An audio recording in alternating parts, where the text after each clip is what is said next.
Welcome to the Sales Talk Show, brought to you by Metal Plus, clearing the way for a safer environment. Always copied, never duplicated. Hey, David, how are you?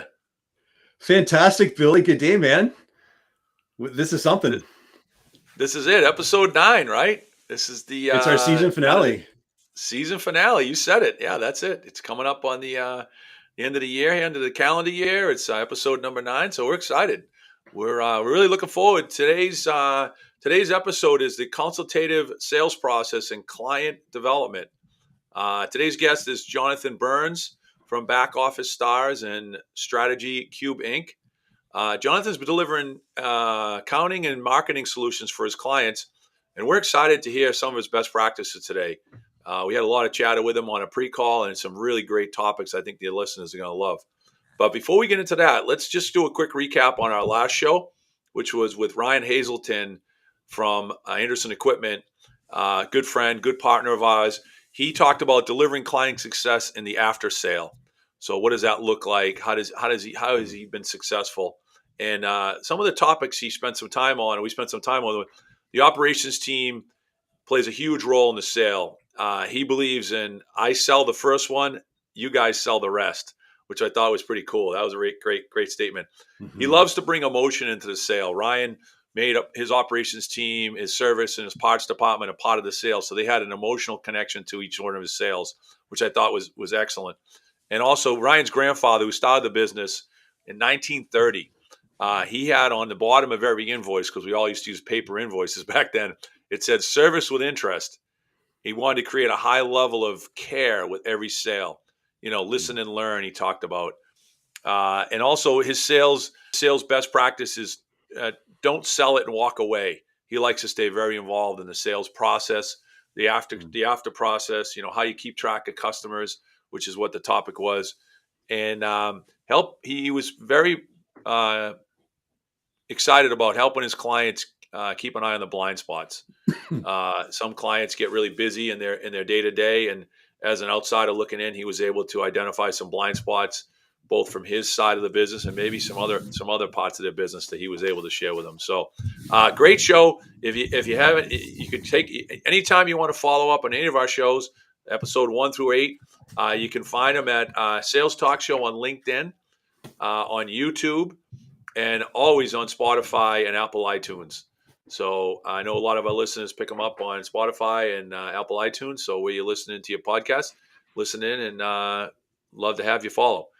David, tell the listeners a little bit about, again, why we do this show.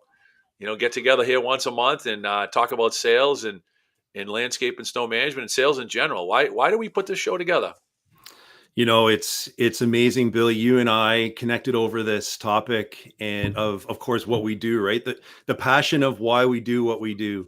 And it's not just about the sales, it's about the people, it's about the customers, it's about our teams and our suppliers and our industry network. And we birthed this whole thing out of a passion and which developed our mission to support the service industry on multi levels, to support our clients, to raise up the next generation of sales leaders through education, real world experiences, and practical learning, but as well as to provide a platform for our suppliers and industry partners to be heard and have a voice, be recognized, appreciated, promoted. And so we're just real thrilled that we can do this as a way of giving back and provide the service and sales industry, the customer specialists, and everyone that makes up a customer-centric, client-facing role, to know and to receive and be supported with educational resources that they can listen in and just hear what we have to share and what our guests have to share. So yeah, it's just fantastic. We're excited to be doing this, and here we are in episode 9 after our kickoff year. Just thrilled that you and I could have it like an episode like this, our season finale. And that's great. So what an excitement, and that we can do this. It's been a journey, and so there's joy in the journey, and so that's where we're at, right? Joy in the journey, and couldn't love to do this more with you. It's been a lot of fun. We've got a great video that we want to share, and just as we continue to support our title sponsor, Metal Plus, take a few minutes here and just watch this video. Metal Plus, the most profitable choice. The snow removal industry has never been more complex.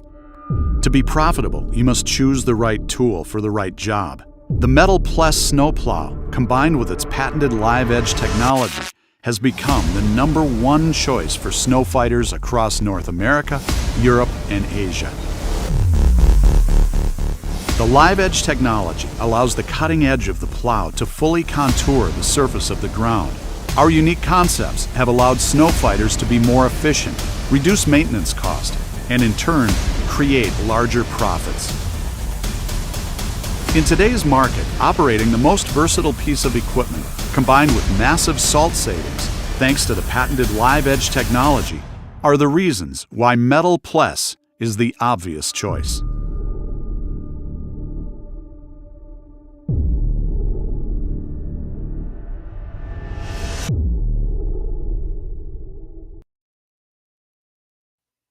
We're really excited about today's episode as we dig deeper into what the consultative process means as it relates to sales and client development. It's such an important area and such an important topic, and something that we need to understand fully and go deeper into. And so today we're excited to have our guest Jonathan Burns joining us as he brings his knowledge and experience to the table of his years of doing this with his clients. Jonathan, welcome to today's episode. David, Billy, it's great to be here. Thanks so much for having me on your show. Hey, welcome, Jonathan. It's great. Looking forward to the topic for sure. Me too. It's exciting to have another friend and colleague within the service and sales industry from Canada, and of course, a lot of fun for you and Billy to get to know each other. I know, Jonathan, you got your sons playing football, and I know, Billy, you've got an exciting stuff. I mean, Billy, come on, you're in Patriot world. I mean, let's go. Yeah, man. We had our run for a number of years there, 20 years with Tom Brady, and the last few years have been a little lean, but we're rebuilding up here in Boston. We're not going to sit back and wait, but yeah, we had some great chatter about some of the games that are on over the weekend, and some of the, we're in the snow and ice industry, and to watch a football game like the Buffalo 49ers game the other night, and a major post-major blizzard, and then there was still snowing during the game, was really cool to watch. Yeah, I'm not a huge I didn't grow up playing football, but my sons, all three of them, love football. So they had me in front of the TV on Sunday night, and we're watching the Bills 49ers game. I'm looking at the snow, and I'm thinking, in a couple of days, I'm going to be on a podcast with two guys who work in like the snow business. How do you get the snow out of a stadium? That's what I'm thinking. And I mean, so it gave Billy and I a lot to talk about, because he told me some great stories. I mean, there's some really good stories from Billy's past about things he's been involved in. And now I've got those. I'm looking forward to the dinner table tonight, because I'm going to regale my kids with what it takes to, manage a huge stadium in a snow zone. Yeah, it's interesting. It's always a challenge. Well, the part you told me that I loved was just that some of these old stadiums, the roof level is so low that they can only get very small machines in there, right? When they built it, they just weren't thinking of that. And so clearing snow out is like a nightmare. Yeah, for sure. There's a lot of logistics issues with the amount of snow that would accumulate inside of a bowl of a stadium and how you get it out. You shovel it down the stairs and you throw it onto the field surface. And then from the field surface, you got to take it outside the stadium.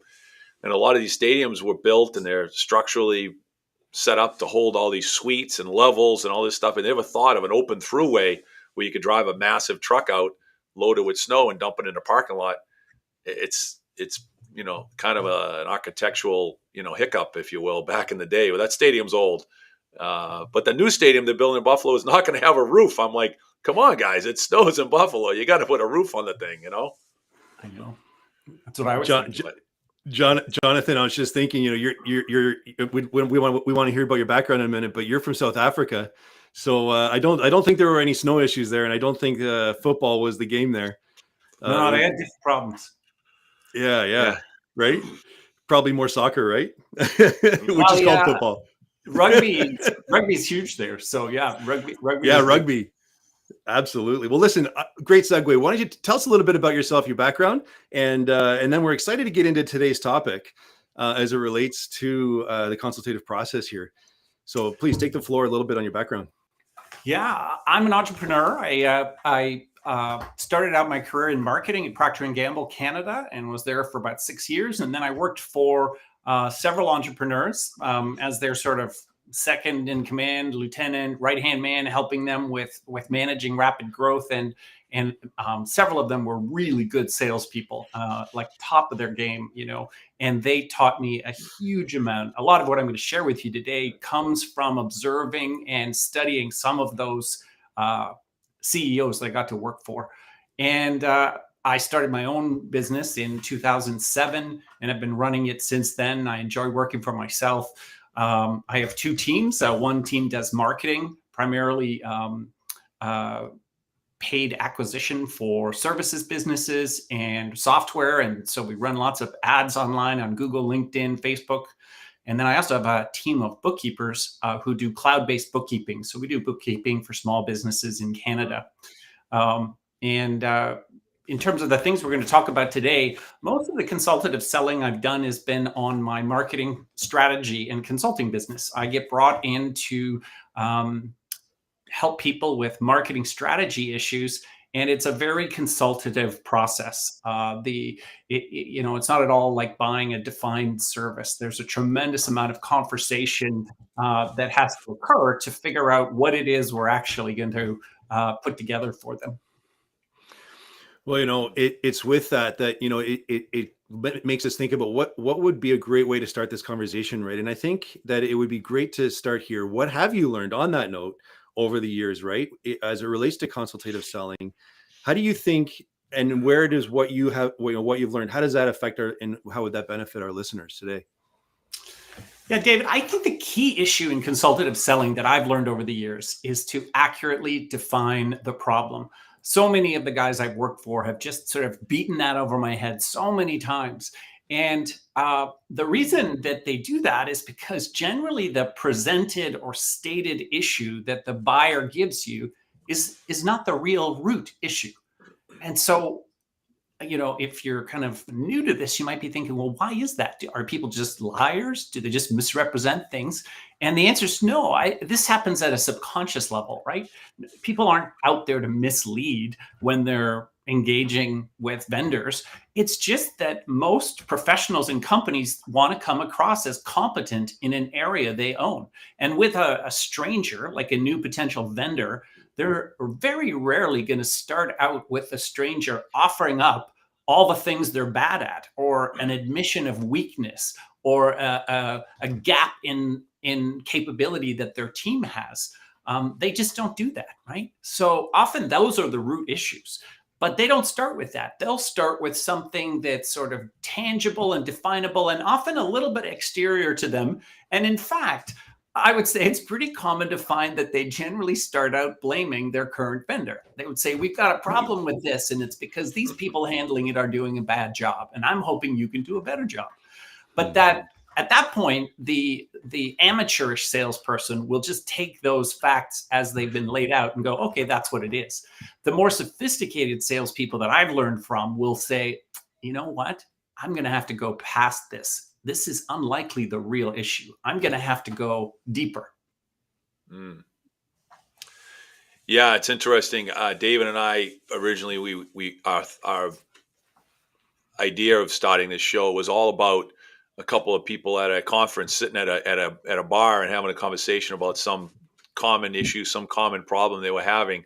And the third person listening over the shoulder would say, I kind of have that problem too, but I'm not really comfortable telling anybody. But since you guys have the problem, I'll tell you guys, and then maybe we can figure it out together.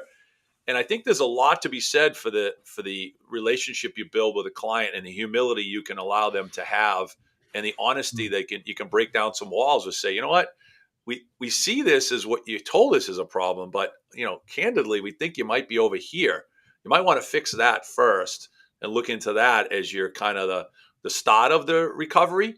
And then we might get to what you're talking about on the right hand. The left hand is we got to start over here. So I think being professional and being consistent with your messaging and your style of helping companies is probably a big part of your brand.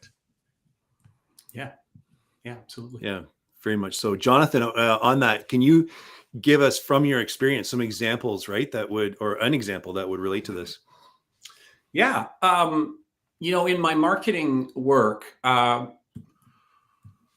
this kind of thing is routine. I'll use this example. A prospective client contacts me and says, "Look, we've got a problem with our Google ads." They would say something like, "Our current agency doesn't have enough experience. They're not creative enough. Our ads aren't performing. We need more expertise. We need more creativity." That's what they come to you asking for. And again, if you stop right there, that's the definition of the problem they've given: more expertise, more creativity in Google ads. I would begin to ask questions and do some research. I would try to see if I can connect with some other people in the company and ask them questions. And I would also demonstrate some competence and show them that I know what I'm talking about in marketing and in Google ads. I'd begin to earn their trust and ask even more questions. And eventually, I would begin to get perspective on the real issue, the underlying issue. And I'll summarize the underlying issue by saying, like, this is the kind of thing I would say to them. And I would try to say it as nicely and as winsomely as possible. But I would say something along the lines of, "Hey, you came to me and you told me that your problem was lack of expertise and creativity in the agency running your Google ads. But I don't think that's actually the real issue. I think that the underlying root issue is that you have no agreed upon marketing strategy." And I'm not trying to be offensive or attack you, but let me tell you why I think that. So I talked to you and your business partners, the leaders who run your company, and I asked them questions. I asked them, who's your ideal target customer? What is their pain point? And what is your value proposition that deals with that pain point? And do you know what I learned? They all say different things. They all have a different version of the answers to those questions. None of them align. And that's a huge strategic issue. You can't go in three directions at the same time. And so your real issue is that you, until you get alignment among your leadership on the answers to those questions, who are we targeting, what's their pain point, and what is the value proposition that we're going to say to them, until you get everybody aligned on those, which is your marketing strategy, no agency is going to be able to help you run effective marketing campaigns. So they came with one issue. I asked a lot of questions and poked around, and my experience, I mean, part of it is I've seen this pattern before. So I kind of started to have a bit of a hypothesis early on that maybe this is what was going on, because it's very common. But I had to go beyond this. Hey, the problem is the competency of your current vendor. And I had to sort of gently cause them to consider, or, maybe admit that the issue was with their leadership and their lack of alignment around these three issues. And it's possible that to a certain extent, it was even a lack of education. They may not have known that they needed to have those questions answered and be aligned on them. And so through that sort of process, there's a bit of sort of education occurring as well, where hopefully they say, "Oh, wow, you really know your stuff. You're asking us things we haven't thought about," and you make a really good point that, like, I guess that's right. Maybe we're kind of barking up the wrong tree here. Maybe the issue isn't just Google ads. Maybe we really need to solve those. And then you could see where this would hopefully go next, is them say, "Do you know anyone who could help us solve that? Is that something maybe you could help us solve?" Right? Yeah, it's what is it? The classic identify a small piece of the problem, then hold up a mirror, right? Yeah. Say, look at yourself. You might be the part of the problem. I had an opportunity to speak to a gentleman not too long ago. We had one of the behind the curtain events sponsored by Simon. I had a gentleman come up to me and he goes, "I don't understand. How do you do it? How do you hire, 65, 70 operators? I can't find any help. I can't do it. I just can't. I'm giving up," and he kind of threw his hands in the air, figuratively, literally. And I said to him, "Well," I said, think about, what we have here. Look around. We got a lot of really cool people. Yeah, we got great equipment. I said, "You probably have great equipment. You probably have cool people. But what's your culture actually like? What do the people do outside of work with each other? Do they enjoy each other's company? Do they work, they're working hard for 8 or 9 hours a day. Sure, they want to go home to their family, but if they stop and had a beer with a coworker, maybe that work would be a little less arduous and it'd be more like fun, So we started to talk about his culture a little bit. He goes, "You're right. I don't even know if my teams know each other. I've got multiple branches. They never really met. So all of a sudden he was doing what you just said. He just kind of looked at it, was like a kind of a light went off. He's like, wow. He goes, I don't really have an employment issue. I have a culture issue. So I think it's a big part of what you're saying to the listeners is don't think of the obvious. Look behind the curtain a little bit and see what else might be there to kind of help solve the problem. So great point. Great advice. Yeah, and when we do that, right? When we go behind the curtain, when we do these things and we take the time to do that, we're really uncovering the root of we're really working to get to the root of the issue, right? Jonathan, you just touched on some of this right now, and maybe you can just recap for us again, just what's your process as it relates to uncovering the root issue? I'm going to use the analogy of an auger because I'm talking to some landscape guys, right? The auger is this bit that drills down in a rotational way into the ground. And when you're drilling for the root issue, you're rotating between probing to understand. So you're asking probing questions and then demonstrating competence, giving examples of that show your expertise, and then going back to probing questions. So it's kind of like probing questions, demonstrate competence. Probing questions, give an example. Probing questions, demonstrate competence. And you have to keep going sort of deeper and deeper beyond the presenting issue towards that root issue. But there's a problem that you have to overcome as you do this, and it's mistrust. So unless you have like a pre-existing relationship or you get a really warm introduction, somebody they really trust introduces you, if one of those things isn't true, then most buyers are starting out with their walls up. They're a little bit mistrusting, skeptical, cynical, right? They get sold all the time and not everybody's honest. So they probably are starting with their walls up a bit, and their trust has to be earned. And they're not going to truthfully answer sensitive questions, right? They just won't. They're going to kind of give generic or bland answers. And so as you talk to them and share your expertise and you ask good questions, your goal is actually to overcome their mistrust and skepticism and earn their trust. I try to look for areas of common interest. I try to share personal anecdotes, and those are some of the techniques. There's lots of better salespeople out there than me who would sort of talk about the techniques that people use. Another one is often referred to as called mirroring, where you sort of match the person's style and approach. And there's lots of, you can do research online, to look for how to build rapport with the prospect. But part of what you're trying to do is earn their trust so that you can get honest answers out of them. Because until you can get honest answers, you're never going to really get to that underlying issue. So the process I would use in summary is, build trust by looking for areas of common interest, sharing personal anecdotes, mirroring, and rotate between asking questions and demonstrating competence in sort of a downward drilling approach. How's that?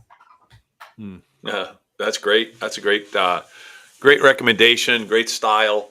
I had an opportunity to meet with one of our clients this summer, and I was brought in by our account management team, and our branch team went. There was some quality issues on the property, weeds, kind of easy items to overcome. But I felt like there was something more going on there. I felt like the weeds weren't the issue. The weeds were like they brought it to a head. So if we went in there and just talked about weeds, we were going to be probably blown away with all these other what ifs. So we sat down as a team, and I said, let's look at the property. Let's look at everything else that potentially could be bothering this group. And we found like 4 or 5 other things. So as we were walking in, it wasn't our issue. The previous landscaper, the landscaper installer, had planted the plant material much too close to the building. And they had talked about all these plants that need to be moved away from the building. Well, it wasn't our problem, but it was like a landscape, and it fell in the landscape bucket. And we were starting to catch a little, blame wind, if you will. And I saw that they were proposing to put a couple of trees in the parking in a grass area, and they looked like where they put the stakes were going to be really close. And I said, we were walking down this hall, and I remember I said, if you don't mind me for a minute, I said, are those markers where you're going to put the new trees? I said, you got 3 trees going in there. I think in the theme of what you're telling us, I think 1 tree would be perfect there. And the guy looks at me and goes, that's exactly what we needed to hear. So that automatically kind of gave him a level of trust with me and our presentation that he was on board with whatever I was saying. It was kind of in line with what he was thinking. So we kind of met on the same road, you know what I mean? And it just, it's similar to what you said with the auger. Is you kind of like you can't overstep your bounds as far as you are the expert, but they're also the client. So you got to kind of like meander down that path kind of carefully. Yeah, it's a great example. The theme of what I'm hearing right now is that solving surface level issues doesn't create lasting solutions, right? Yeah. Solving surface level issues doesn't create lasting solutions. And, we have to talk about then the elephant in the room, which is why is this such a big deal, right? What's the big deal about going beyond the presenting problem, right? And getting to the underlying root issue. It seems like it's a fair bit of work, right? I mean, let's be honest. It's going beyond I think there's a threshold that we tend to put up, and it's a false ceiling even that we've accomplished what the client wants. And we need to go further. Jonathan, why bother? Why do we need to bother to go further? I think most of us got into what we're doing to try to help people, right? I mean, there's also the need to have a vocation and earn money and the pride of doing a good job. But I think at a level, a deep level, I think we want to help people. And so I think we know that if we just work on surface issues, we're often not really helping people in the long run. I mean, I'll use a medical example. Like if you have a doctor who knows that their patient has a serious medical issue, the doctor's not just going to say, here's some Advil for your headache and send them on, right? The doctor's going to know they aren't really helping them. They haven't really dealt with a significant medical issue that's underlying and maybe it's manifesting itself as some headaches, but there's clearly much more going on here. And doctors want to help the patient. They don't want to just send them away with something that, like the Advil, the patient will be back in a short period of time because the root issue hasn't been dealt with, and they might have terrible consequences for not dealing with the issue. So I think if you really want to help people, you got to find a lasting solution, and often that requires going deeper. I think the second one, and this might at first sound crass, cost correlates with the size of an issue, and cost meaning revenue, meaning sales commission. So you earn more money off selling solutions to bigger problems. When companies have a small problem that has a small revenue impact, they're only going to spend a small amount to fix it. But if it's a big underlying problem with massive cost or revenue impacts, well, if you can present a good solution for that, then they're likely to spend a lot, and therefore your sales commission be much more.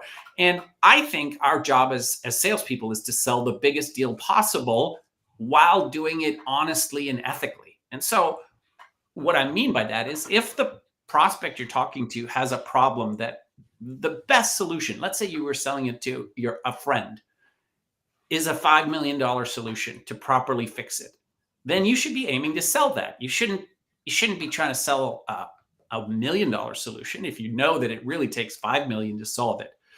And so the second reason for digging deeper to root issues is that you'll sell bigger deals, which is great.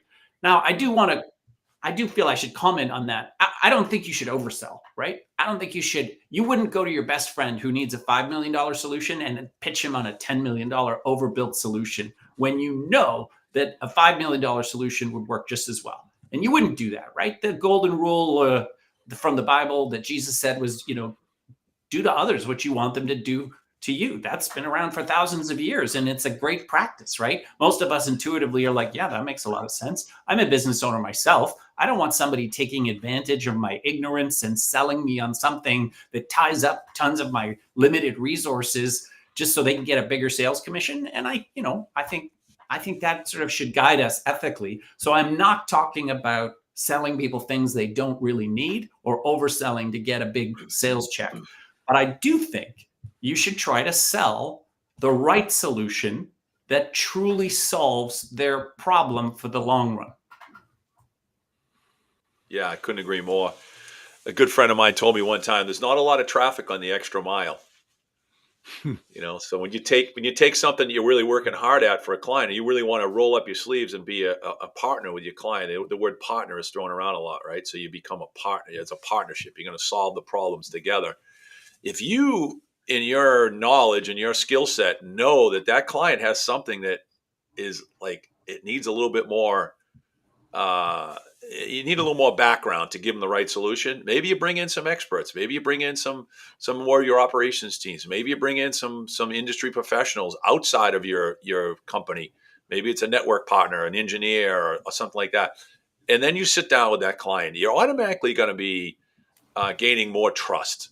And if that solution is more than their budget, trust equals budget variance, right? So if you have a tremendous amount of trust with a customer and they have to spend a little bit more, it's likely you're going to get that. If they don't trust you and you're providing a solution that doesn't really, doesn't really make sense to them, they don't quite understand it, there's going to be some resistance there. So I think going the extra mile, explaining it to your customer clearly and concisely, and then maybe give them the option and say, you know what, if you really want to do this, you can, but I don't think you need to. That's the other thing. From a professional opinion, my professional opinion is this. I think they'll respect that.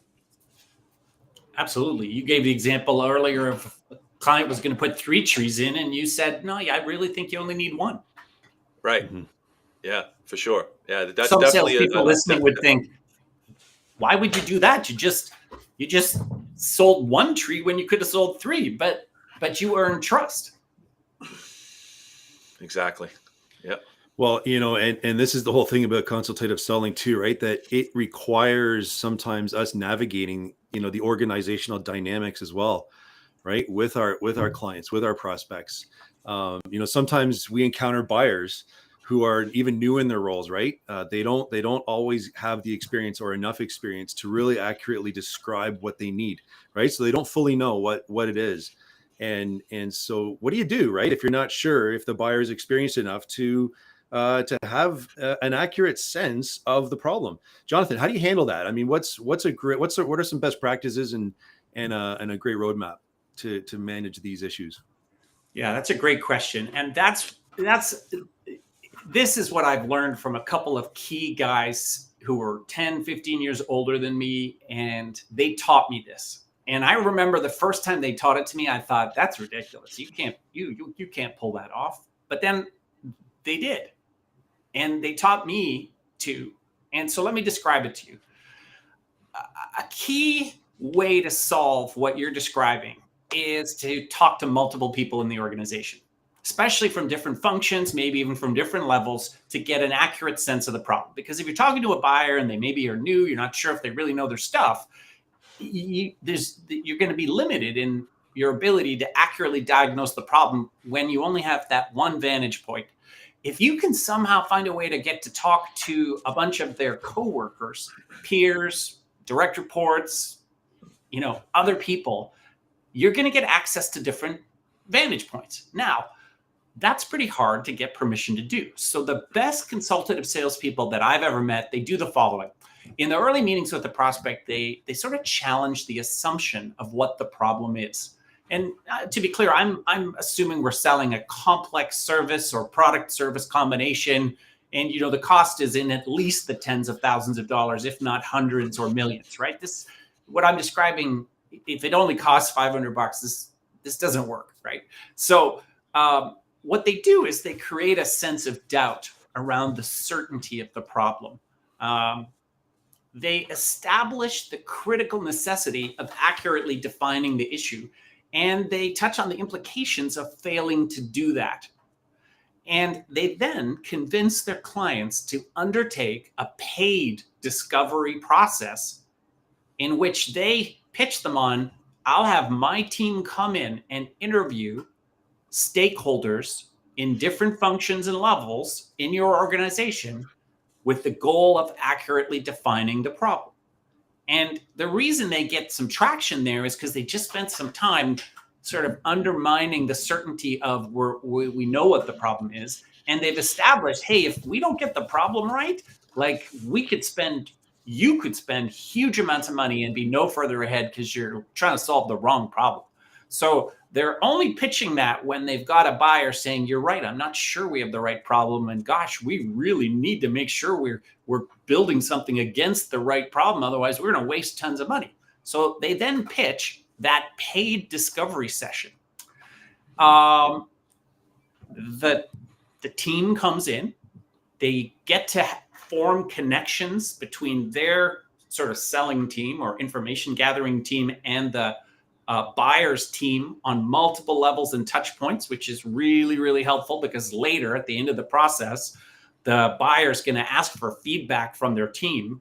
And hopefully they're going to hear, yeah, I was super impressed with that organization. The guy I talked with really knew his stuff. Oh yeah, the lady I spoke to from that organization, man, she knew this. Like, wow. I mean, I learned so much from her. I really had a feeling like we could trust her. So whatever it is, all of those touch points are building connection and trust. So they present it all in a report, which is worth money, which is why they charge for it. And with it, there's a proposal to address the issue. They expect to be paid for the work because they've done real work that represents real value for diagnosing the issue. But it also puts them in the best possible situation to define the solution, right? Because, you know, more than somebody who came in cold, they've listened at a granular level with multiple people to all of those different conversations. They can actually come up with a solution that truly reflects what the real issues and the real problem are, because they have access to what any other vendor would kill for, right? That level of detail, and they got paid to do it. So the odds of winning then and being given the work afterwards are pretty high. That is the single best roadmap I've ever been given, and I've tried to use it when I could. And I admit, the first time I heard it, I laughed. I was like, that's crazy. I can't get anybody to pay for a discovery session. And the guy looked at me and he said, you're wrong. You've got a limiting belief there. You offer more value than you think you do, and you should charge for it. Yeah, it's amazing that I was in a situation. We're oftentimes in situations where we're dealing with an uneducated or a less educated buyer, just because of years of experience or exposure to that situation, and we end up being the coaches, the teachers, the educators to the what they really need. Unfortunately, you're speaking to an audience of one. So what I've done in my career and in my sales settings is trying to get more people in that audience, so more people can hear that message about what you're teaching them and what you're talking to them, and then in turn spending some off hours time with some of those key decision makers. Whether they're a decision maker or not, you make a great point. They're going to have input on the decision. They might not be deciding, but they're going to have input. So a fun tip that I could share is, I went to a client's meeting one time, and I was had a one-on-one with this client, and I really felt good about the meeting, but I kind of had that vibe that there was going to be some buying hurdles, that there was going to be some challenges.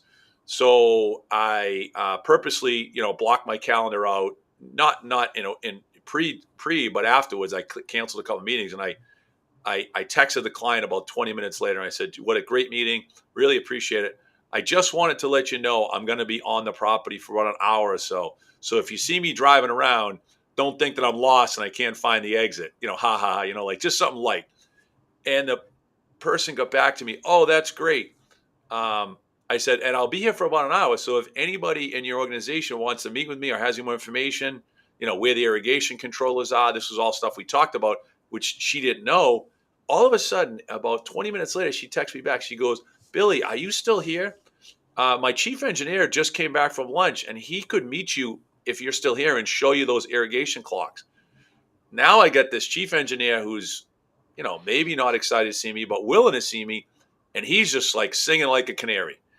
We don't like this guy. He doesn't do this. He doesn't do that. So the information flow was wide open at that time, and it allowed me to build my package to subsequently earn that business. So, leave yourself enough time at these key meetings to be part of the consultative process, but it might take a little while to get started. So if you leave yourself some room to start it, it may start.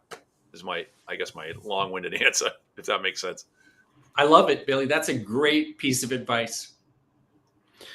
Well, and it really just shows that needs assessment selling is where we have our biggest impact. In the positions that accurately, for salespeople, right, accurately defining and quoting the situation, and it's really bringing that needs assessment selling to the table, right? It takes proposal thinking to a whole new level. I think we've got, there was something that came to mind. And when we look at the topic of course, consultative selling and the value, right, that this can bring to the table as well for our prospects. Some of the things that we recently talked about, Jonathan, was doing a competitive and best practices research analysis. How can that add value to the consultative selling process? Let's talk a bit about that. Yeah, it's a great question.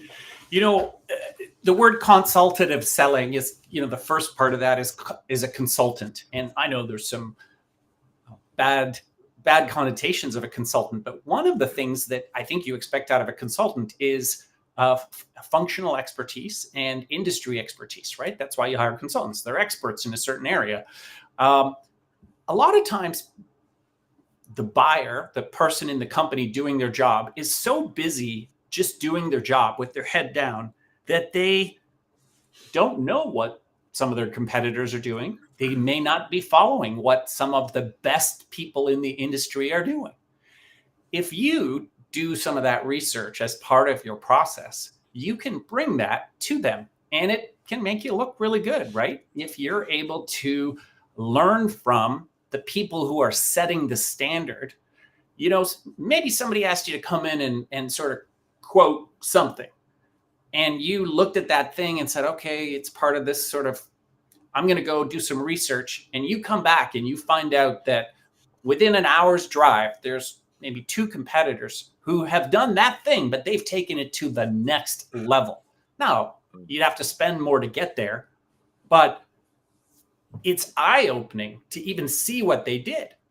Maybe you take some pictures or something like that, and now you're sitting with that buyer and you're talking about what you were thinking, and you're able to say to them, look, I know this is how we've defined it and spec'd it, and I think this could do an okay job. And maybe this is the right level of investment for you, but I just want to make you aware. There's a couple of players, they're not far. We could drive out to some of them and see, who have taken this to the next level. And if you saw what they did, you might decide that you want to make that investment. A story I love is I had a friend who was a marketing director, and he was a marketing director for a Canadian quick service restaurant. And they were looking to really up their game in guest experience. So they asked him to do some research. Who's the best at guest experience? And his research led him to Disney, the Disney Corporation in Florida.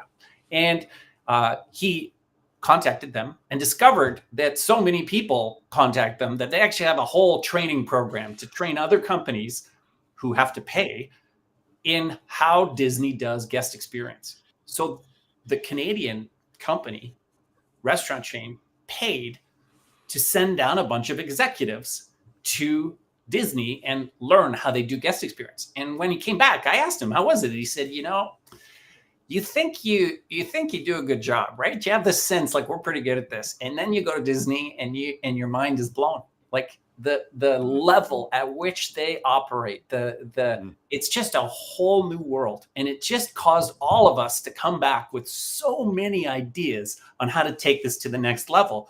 And I think part of consultative selling can be to do some of that for your clients, right? To bring them whatever it is, the Disney equivalent of your industry, and to showcase it to them, to say, just want to keep this on your radar. I just want you to be aware of this. Maybe it's something that makes sense for you. Maybe it's way too overbuilt, but at least they can include it in their data set. And it causes them to view you as like the true expert in the space because you're aware of those kinds of things. So a little bit of research, and with all the tools they have today, the internet, it makes it really easy.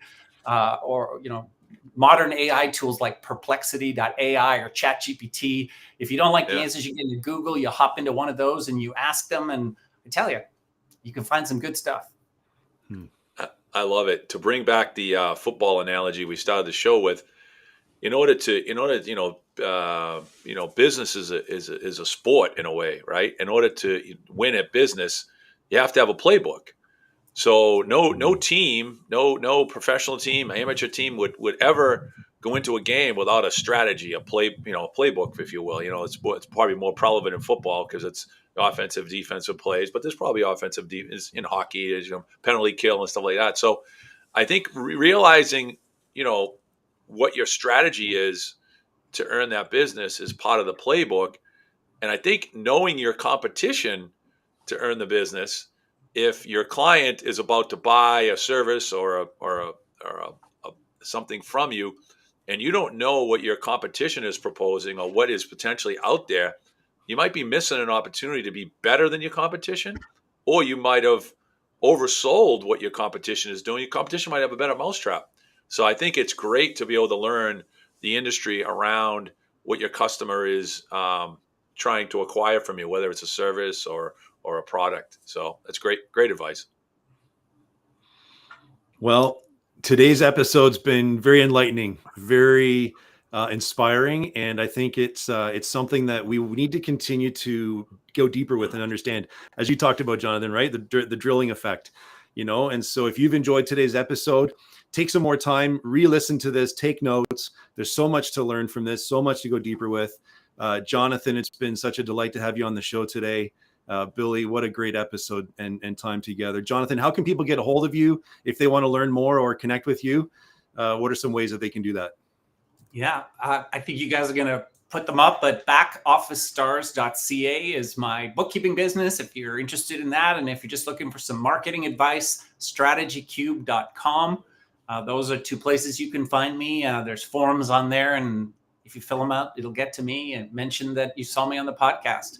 And thank you to David and Billy. I really enjoyed this. It was, you guys asked great questions, and appreciate your curiosity, and appreciate the chance to chat with you and with your listeners. So thanks so much.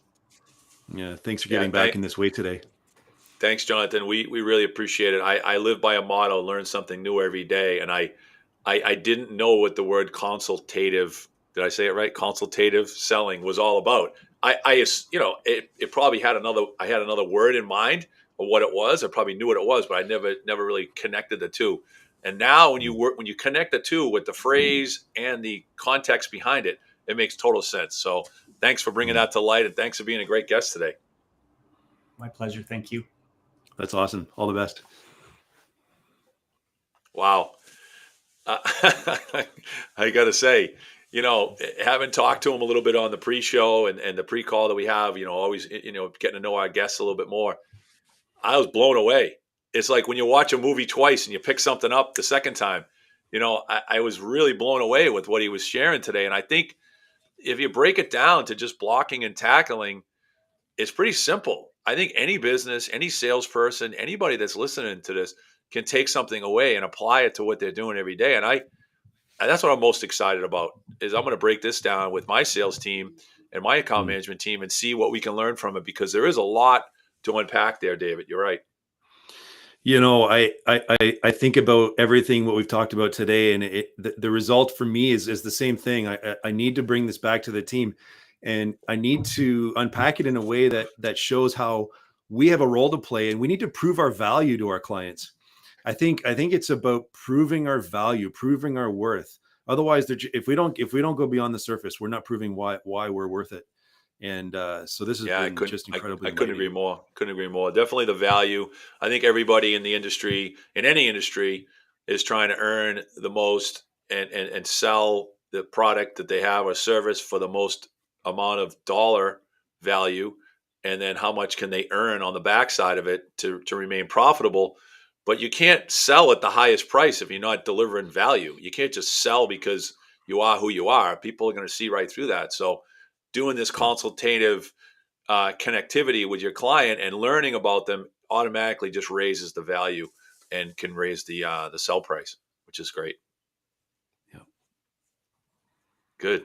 Well, good stuff. Well, here we go. We're at our end of a season, and we're at the end of this episode. We're excited to be looking ahead into the new year, 2025, as we get ready for our next show on January the 16th. Be there. We're excited. A new year, new guests, an exciting lineup. We're gonna have 12 months ahead of us starting next January. I love it. And so here we go. And, again, today, just a huge shout out to our guest, Jonathan, and also to our title sponsor, Metal Plus, Sima, our alliance partner, and Landscape Ontario. We couldn't do it without you. We're so grateful. And so here we go. It's a wrap, Billy. Yeah, that's it. I just want to wish everybody happy holidays, and thank you to everybody that's been part of the first 9 episodes. It's been a blast. Year end here, we're going to turn it over a new leaf for the after the first of the year with January's episode. Looking forward to that.